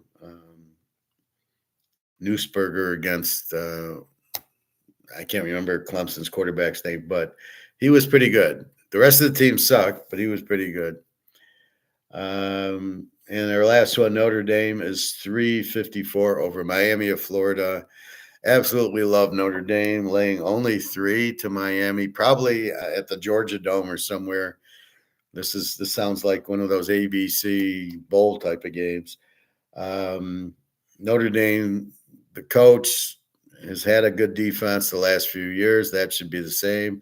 I don't know who the quarterback is. I know Riley Leonard did get drafted. I'm shocked. He was not very good. He did look a little bit better, but not a really good quarterback. He runs a little bit, but he's not a real good thrower. Against Miami, now who are they going to replace Cam Ward with?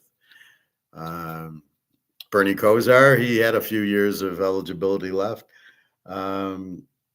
I don't know. I don't like Miami's coach, and we will see. But I like Notre Dame getting 3 points. Jesus, thank you.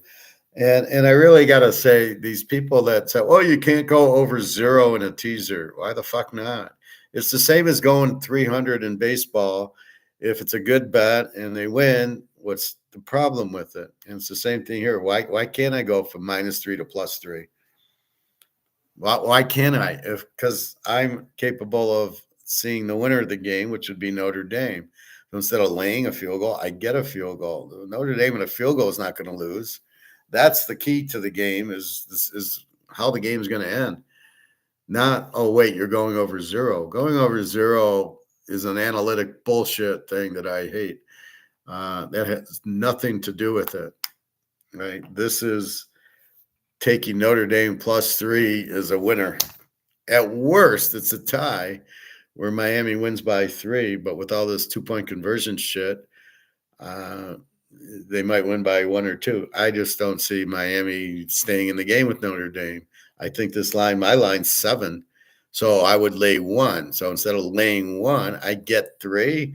I don't give a fuck about going over 0. So you got to be very careful with this analytics crap. It doesn't help you. And it's not proven. It's just statistics that can be spun any way they want to. I do not use analytics when picking games. I look at the games, the defense, the quarterback, the coach, and I pick the winner. And that's how I am very successful. So I will pencil in the games today. The other, we'll talk about them tomorrow. Georgia, Marshall. I got Georgia 17. Who knows what that is? Talk about starting slowly. Cincinnati, I don't see Georgia. I think Georgia's going to kill them. I mean, they're just, well, let's see. I can get this Georgia spread.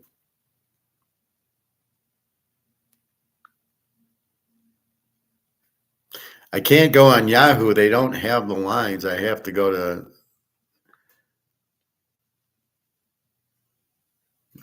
to scores and odds for the games.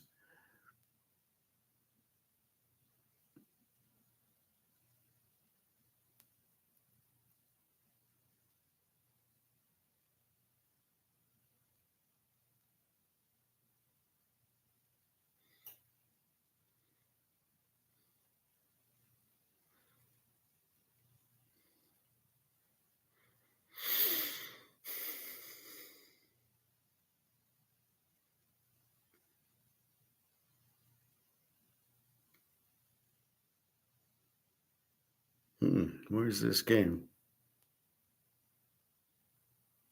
Oh, there it is, Tulane.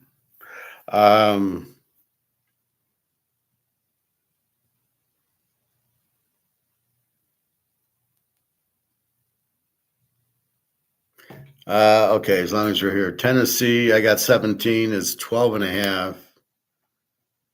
and 55 over Syracuse. Tennessee's going to kill them. They're going to kill them. They're going to kill them.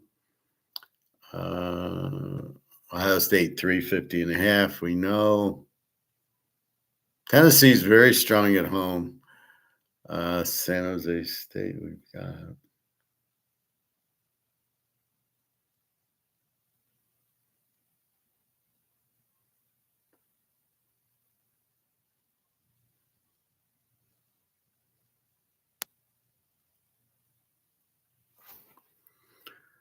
Where's Georgia? Oh, my Army is playing Tarleton State.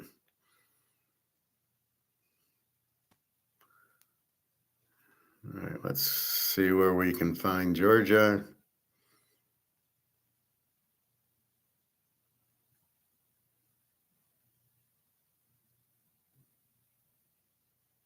They probably moved him to a night game.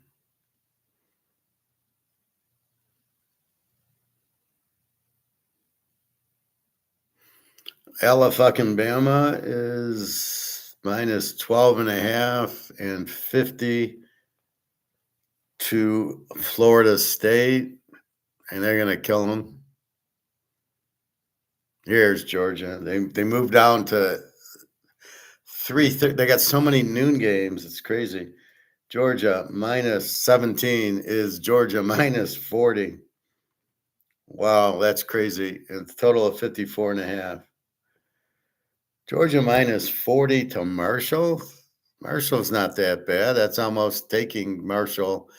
Total of 54. I don't know if their defense is that strong to lay 54 or go over.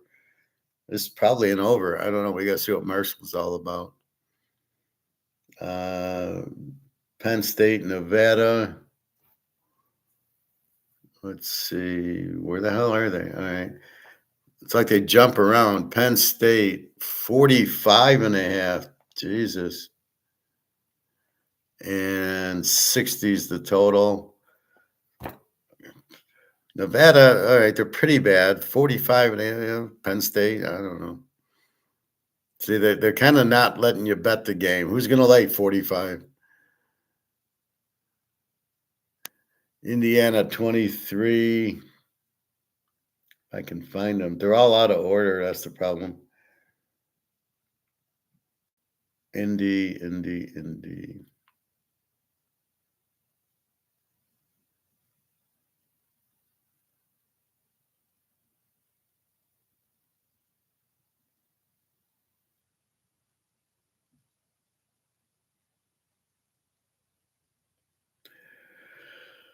I know I wrote them down somewhere.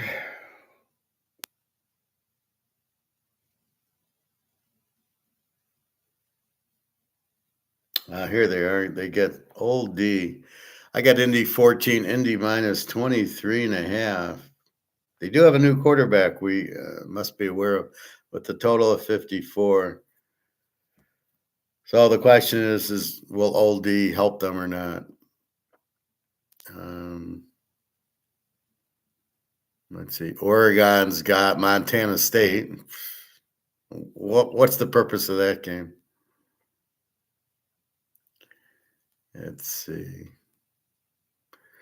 A&M 21-57.5 to UTSA. That was pretty close. I had 17. Vanderbilt's got Charleston South. If you get a line on that, bet on Dagiopava. Michigan 34.5. I don't see that at all. And 51.5 to New Mexico. New Mexico was not that bad last year. Utah State 3.5, 58.5 to Utah.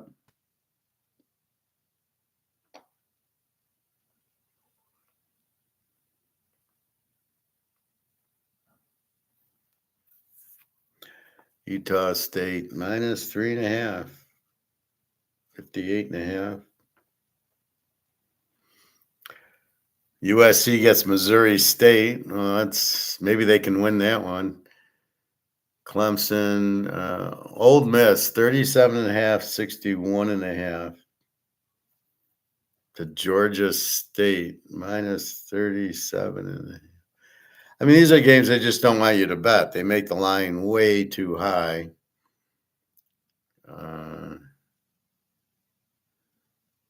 Any other big games?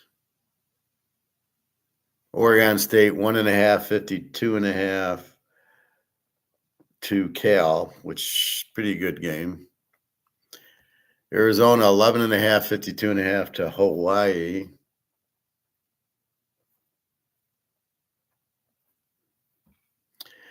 Here's a good game. All right. Utah is minus 3 and 50 to UCLA. Now that's a good game. Utah should be pissed off.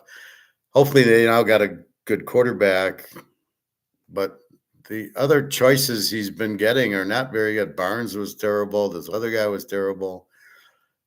He got lucky really in Cam Rising because he wasn't the starter. Other people got hurt and he came in and he was superstar. So the coach didn't realize what he had. But that should be a good game. They always have good defense, Utah. Washington, 18.5, 51.5. To Colorado State. We'll see. South Carolina, 9.5, 46 to VTech.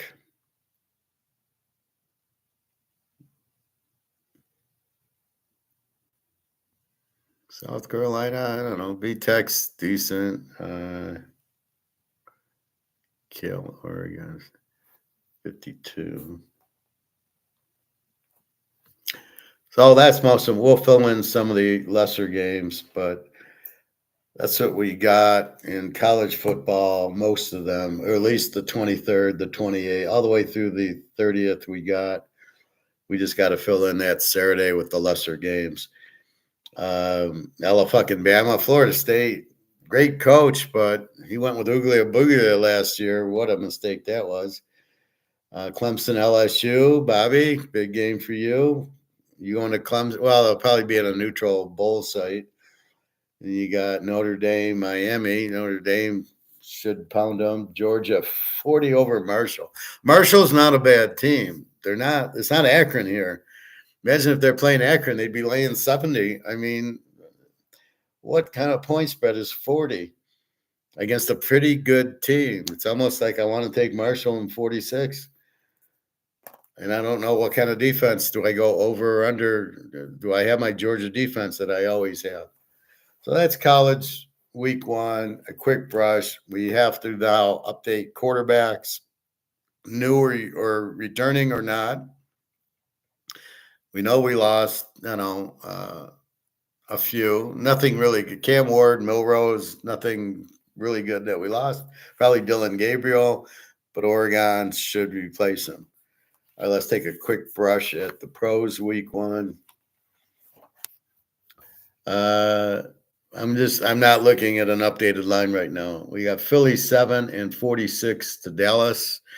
You got to love Philly because they're going to bring their defense. They get their rings. So it's always, they get their rings. They might, they're going to lose because their mind's on the rings.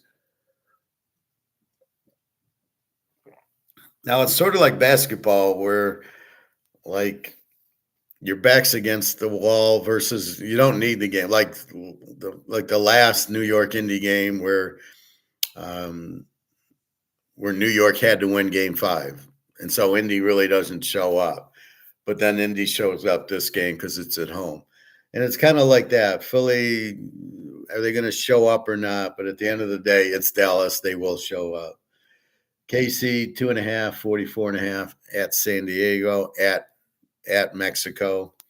Why at Mexico? Or no, at Brazil. Why at Brazil? I have no idea. So I definitely like Kansas City getting 3.5. They can play on the moon. That'll be the next thing. They'll take the shuttle up to the moon and they'll have a game. Jacksonville, 2.5, 46.5 to Carolina. 2 terrible teams, 2 terrible quarterbacks. Probably an under because where are they going to get points from? The Giants, Washington 7:45.5. These are all just regular Sunday games. Um, the San Diego games Friday night, the Dallas games Thursday, and now Washington 7:45.5 to the Giants. Jackson Dart's not going to help them. Nobody's going to handle Daniels. Philly couldn't handle him. Look for Washington 7:45.5. Pitt 339.5. Is this the question mark? It's the Riddler because we don't know about Aaron Rodgers. If Aaron Rodgers plays, we take Pitt. If he doesn't play, we go under. Very simple. Arizona 4.5, 41.5 to New Orleans. New Orleans, I would say Hayner's their best quarterback. We will see. Arizona with Kyler Murray and their receiver from Ohio State's terrible. So we will see about that. He can't catch a back shoulder fade. Like, seriously. We'll see if he grows. But Maserati Marv was Fiat, was Ford Marv. So I don't know. It's a tough game. New Orleans, just no quarter. Well, we'll see. Hayner's a good quarterback if they let him out there. Oakland goes to New England. New England 2.5, 41.5, I believe. Oakland, Crosby, Coach Pete, Gentry now. I do not like Geno Smith, but I like Gentry. I would say this is a good under. I say Oakland's going to run Gentry 40 times and play the defense. And New England really has no quarterback and no running back and no receivers. And Vrabel will run in, play defense. So I think you're going to see New England being an under team this year. Miami, Indy 1.5, 45.5. I like Miami as a dog here. Tua stinks, but they got Tyreek Hill and no defense, and Indy has nothing. I think Taylor, the running back's all they got. They really have Richardson's terrible, and the defense is average. They're just a very weak team. Cincinnati, Cleveland, Cincinnati 5.5, 45.5. We love Joe Burrow. There's no way Cincinnati's losing this game after what happened to them last year. Where they started off slow, but a lot of it was that Kansas City game. They had it won, 4th and 22, and they give them a pass interference penalty. I don't care if it was or not. You do not call pass interference on 4th and 22 and bail them out. That's ridiculous. And it wasn't. It was not interference. That's where you got the fixed games and that. So I definitely see Cincinnati. It won't be close. Joe Burrow is going to go crazy. Now he's seen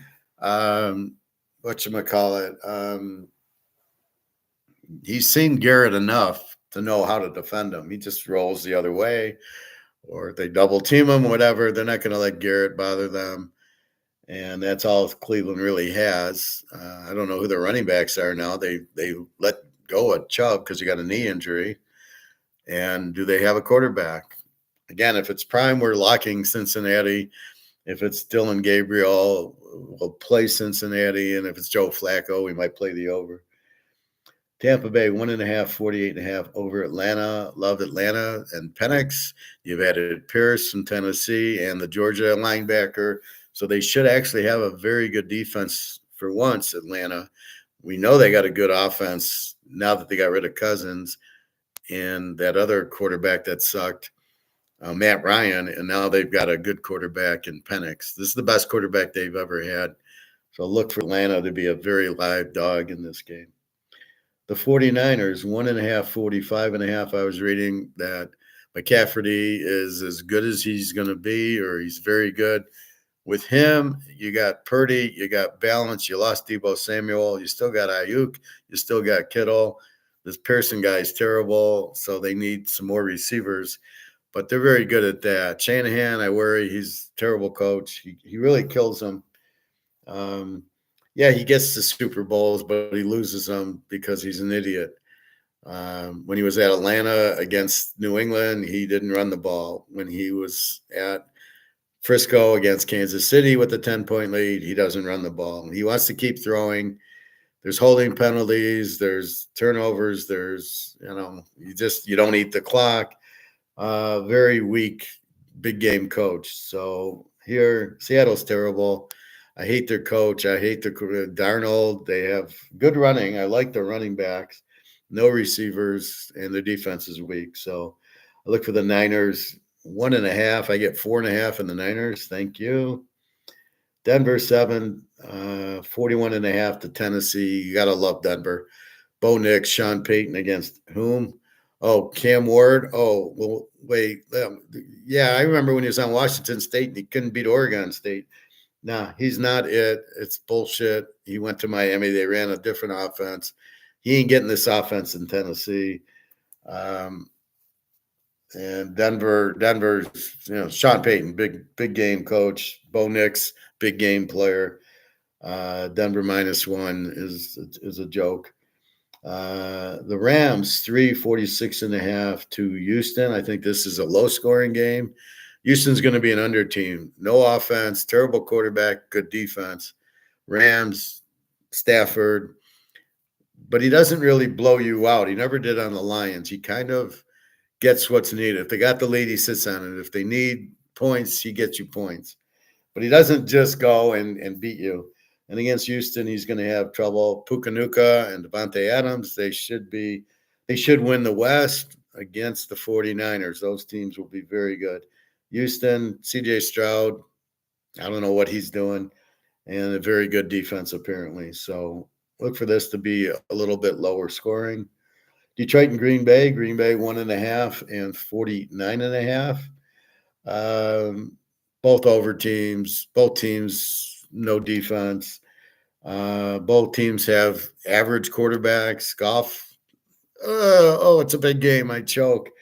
And look at every time he's been in a big game with the Lions, he's choked. Baltimore, the Houston game, he choked.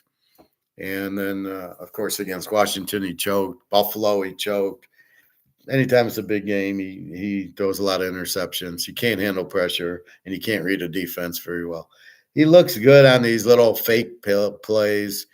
These lets everybody go left, and I'll throw back right or something. It's these fluke plays, but not very good. I think I like Detroit as the dog, and I definitely like the over in the game. I don't care. Hudson's not playing. If he comes back this early, yeah, bullshit. You don't break your leg in two places, and you're telling me you don't need a year to heal to play football. Yeah, okay. So definitely an over game, and I like Detroit as the dog. They will score. The offensive coordinator, who the hell knows, and the defensive coordinator, who the hell knows. Neither of them are any good, but we'll see.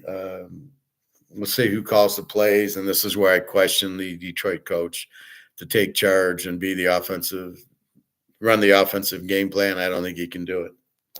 Buffalo, excellent game. Buffalo, it's at Buffalo 1.5, 51.5. Love the over in this game. There's no defense. You're not going to stop Josh Allen at home, and you're not stopping Lamar. It's not a playoff game, so he won't throw 4 picks. But even in that, we got to 50. I think it was 27-24. So look for a high-scoring game here. I'm scared to death to take Lamar as a dog and think he's going to win the game at Buffalo. Josh Allen, very good at home. So look for Buffalo to win, but look for high scoring. In our last game, Minnesota and Chicago, the Bears are 1.5 point. Well, I got to check. They're still 1.5 point favorites. Oh, my God. This is the biggest misspread I've seen in a long time.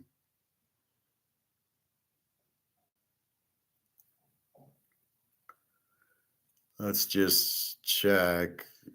Yeah, Green Bay's still 1.5. Buffalo's still 1.5.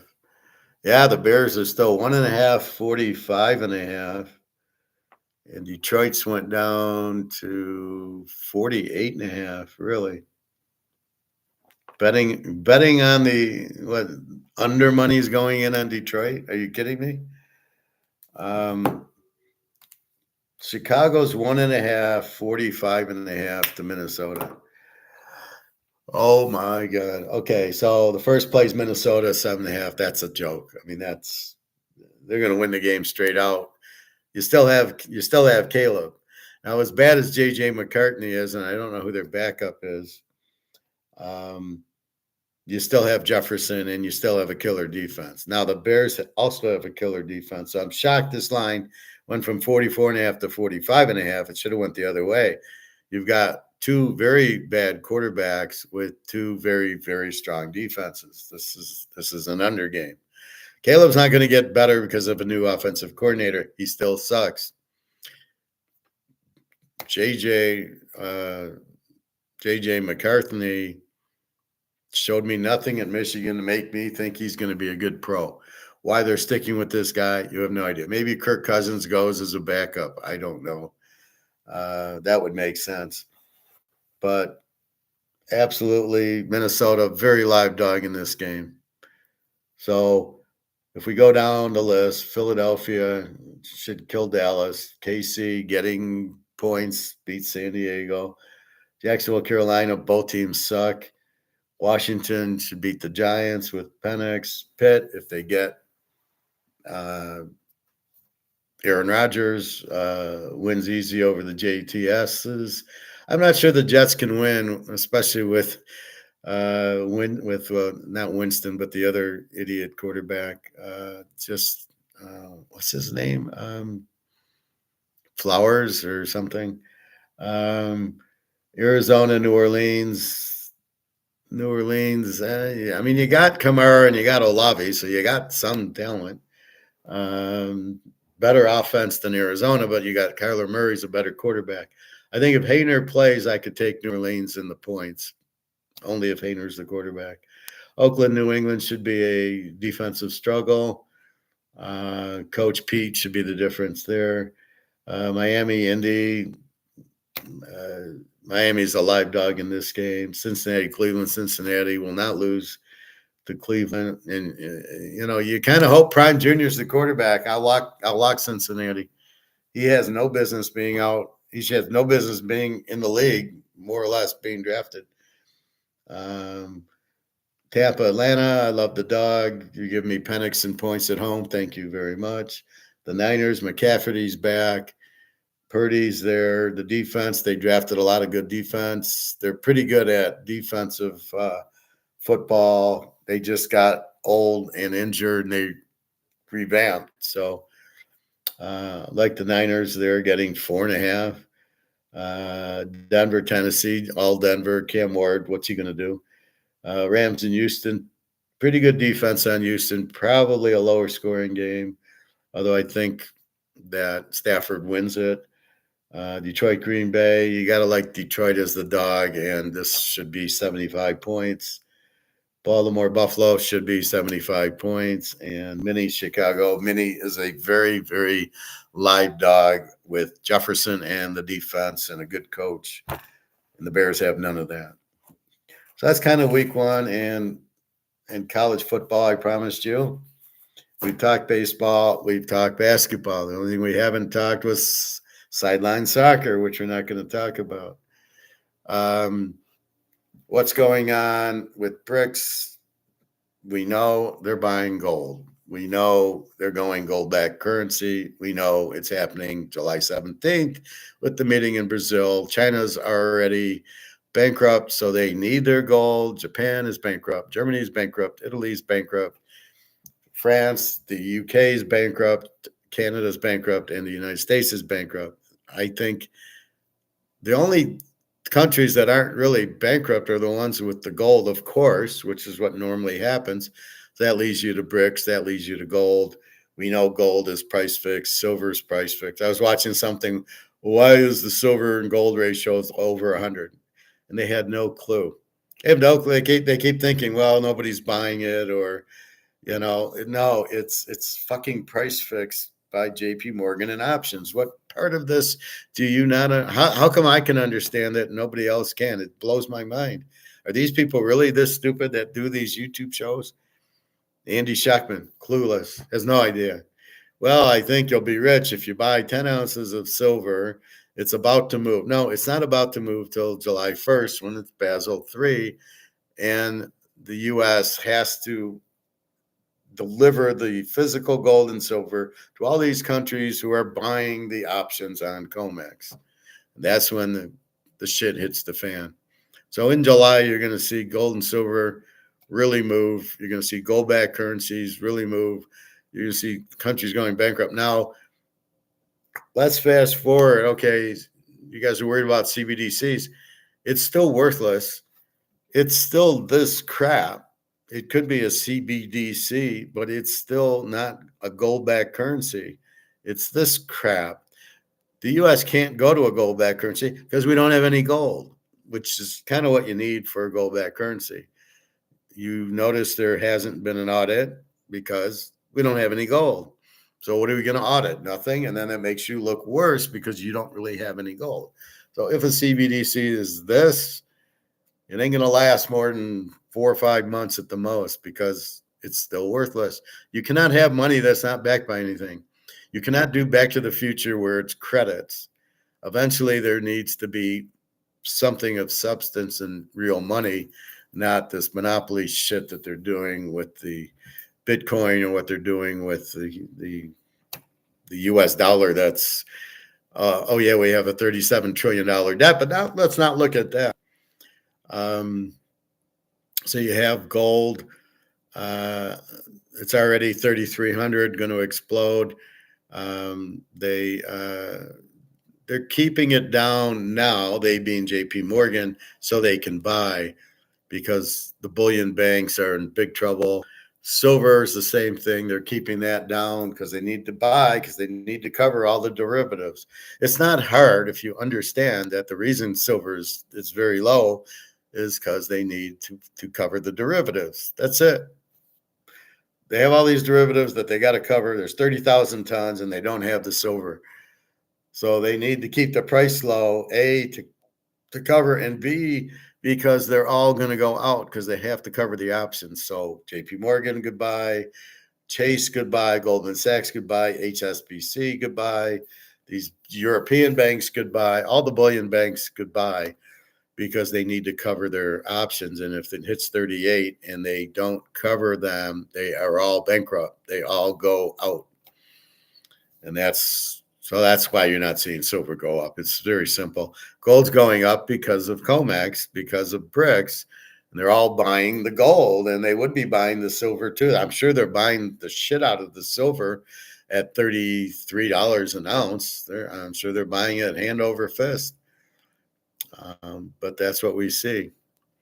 So that's what's going on. Brics, COMEX, gold, Trump and his tariffs. Guy's an idiot.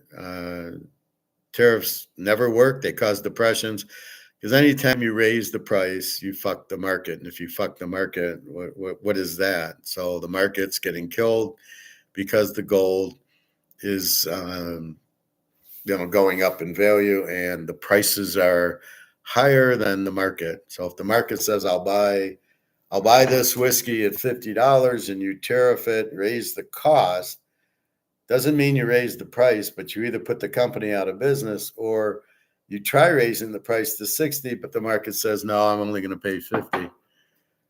The market's not stupid. They're not going to overpay. They're going to substitute. I'll buy Dewar's. I'll buy Maker's Mark. I won't buy Canadian Club. It's as simple as that.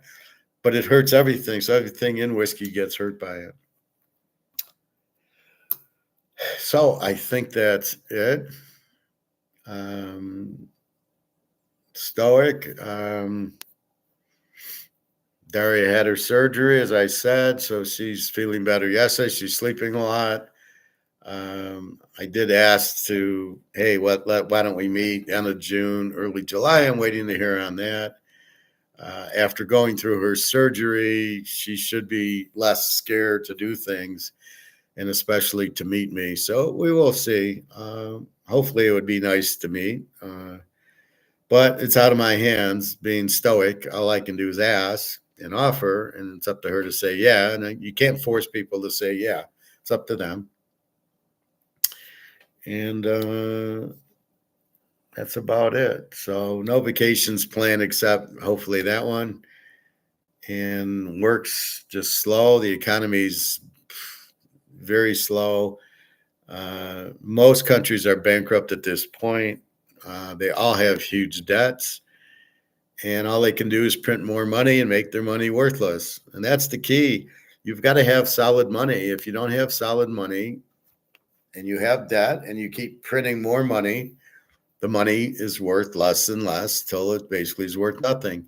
And with the US dollar, what's going to kill it is the demand. And China and Japan. And why does China and Japan have so many treasuries? Is because that's how the trade balance works. They trade us goods, we give them money. There is no such thing as a trade imbalance. I don't know what the fuck these people are talking about. You think you're actually going to have a even trade balance? China trades all this shit with us because their labor rate is half of ours, and we're going to trade something back to them. Yeah, we trade them back money.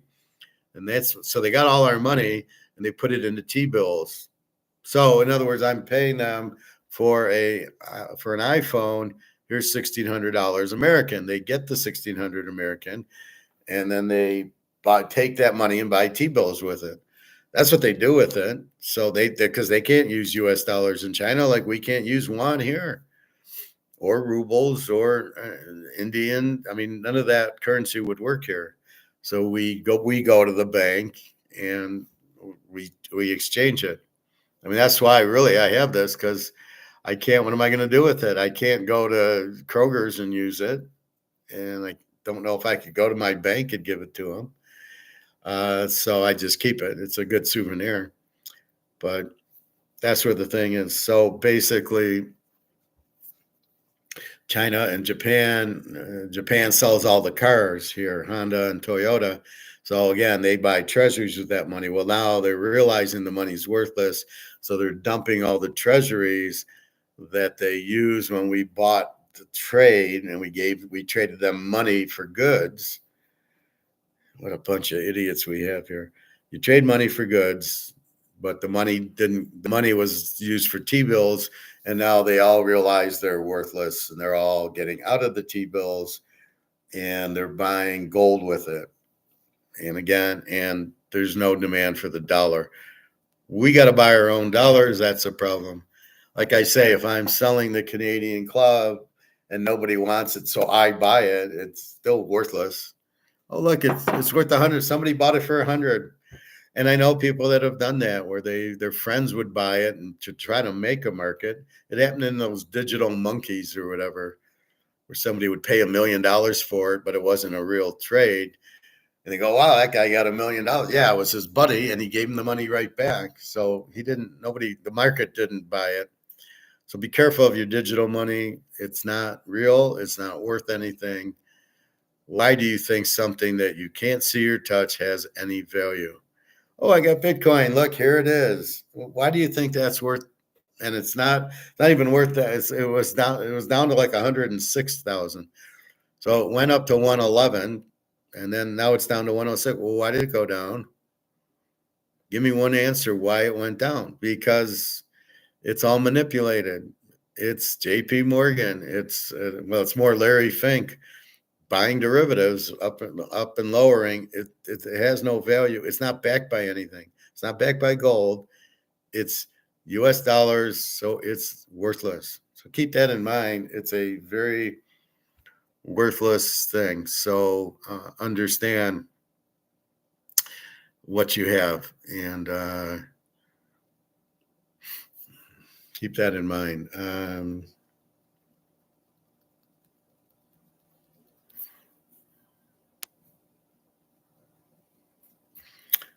All right. So I think that's about wrapping up economics, and obviously football, baseball, basketball, hockey. I don't touch. I mean, the problem with sports now is it's not on TV.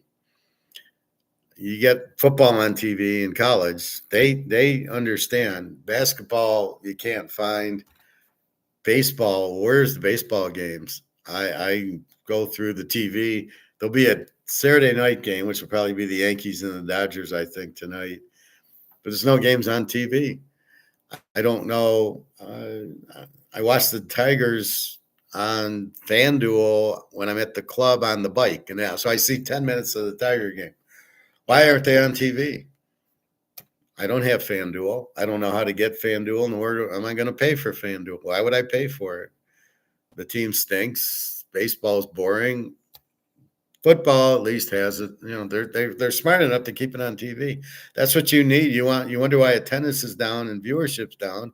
Who the fuck's got all this extra money to pay for these FanDuel and MGM and all this shit to watch these games? It's absolutely ridiculous. And then all this betting on it and all these stats. And this one guy on the radio doesn't understand batting average.